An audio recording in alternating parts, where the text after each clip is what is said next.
যেতে যেতে এক জেঠিমার সাথে দেখা হলো। জেঠিমা আমাকে জিজ্ঞাসা করছে, কী রে মোনা, তোকে এখন দেখি না, কোথায় থাকিস? আমি বললাম, জেঠিমা বাড়িতেই থাকি, খুব একটা বেরোনো হয় না। তো যে যাকে ভালোবাসে তাকে যদি দুদিন না দেখে অবশ্যই তার খোঁজ নেবে। কি বন্ধুরা, ঠিক বললাম তো? আজ তো রবিবার, আর রবিবার মানেই ছুটির দিন। কিন্তু সবার ছুটি হলেও মেয়েদের কিন্তু ছুটি হয় না, সেটা কিন্তু আমরা সবাই জানি। আজ কিন্তু মা আর ভাই গিয়ে বাজারটা করে নিয়ে এসেছিল, আর আমি কিন্তু কলে মাছ কাটতে বসেছি। আর আমার মিনি দেখো কেমনভাবে তাকাচ্ছে আমার দিকে আর ডাকছে। বাজারের ব্যাগ থেকে মুদি বাজার আর সবজি বাজার সব কিছু ঢেলে নিয়েছি। আর শীতকালে কি বলো তো, সব রকম সবজি পাওয়া যায়, বাজার করতে একদম অসুবিধা হয় না। আমার তো শীতের যে কোনো সবজি খুবই ভালো লাগে।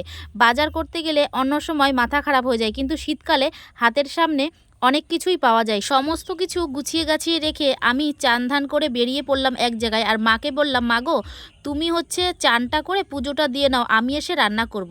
যেতে যেতে এক জেঠিমার সাথে দেখা হলো। জেঠিমা আমাকে জিজ্ঞাসা করছে, কী রে মোনা, তোকে এখন দেখি না, কোথায় থাকিস? আমি বললাম, জেঠিমা বাড়িতেই থাকি, খুব একটা বেরোনো হয় না।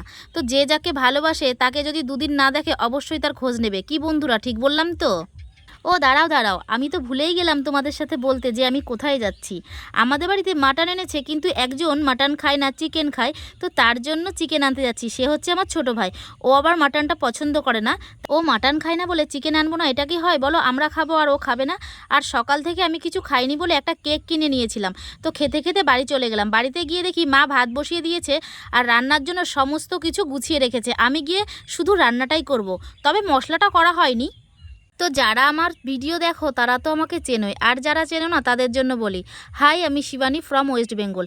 আমার ভিডিও যদি তোমাদের ভালো লেগে থাকে তাহলে অবশ্যই লাইক কমেন্ট শেয়ার করে দিয়ে পাশে থেকো। এদিকে মশলাটাও করে নিয়েছি আমি, আর এদিকে আলু ভাজতে দিয়েছি কড়াইতে। এখানে যতগুলো আলু দেখছো দুই রকম মাংসের মধ্যেই যাবে কিন্তু। আর দুই দিকে দুটো কড়াই বসিয়ে দিয়েছি, একটাতে চিকেন হবে আর একটাতে মাটন হবে। আর চিকেনটা কিন্তু সাদা তেলে করেছি, মাটনটা সর্ষের তেলে। আর সর্ষের তেলের গন্ধ আর ঝাঁঝ কিন্তু দারুণ লাগে। তো মাটনটা অন্য দিনের মতো আজকে কিন্তু ম্যারিনেট করে রান্না করছি না, আজকে কাঁচা মাংসই রান্না করছি। আর এভাবে রান্না করলেও কিন্তু দারুণ টেস্ট হয় খেতে। তোমরা কিভাবে রান্না করো অবশ্যই কমেন্ট করে বলো।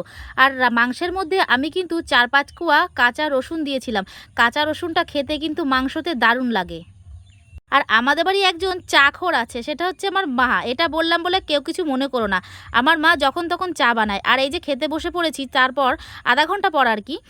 তো সবাই একসাথে খেতে বসেছি, আর খেয়ে দিয়ে মাঠের দিকে যাচ্ছিলাম, দেখি রোদ্রের মধ্যে বসবো, কিন্তু মাঠের দিকে এসে দেখি একটু রোদ নেই। আজকে আকাশটা এত মেঘলা, যার কারণে একটু রোদ নেই। তো যাই হোক বন্ধুরা, আজকের মতো ভিডিওটা এই পর্যন্তই। দেখা হচ্ছে নেক্সট ভিডিওতে। ততক্ষণ সবাই ভালো থেকো, সুস্থ থেকো, টাটা।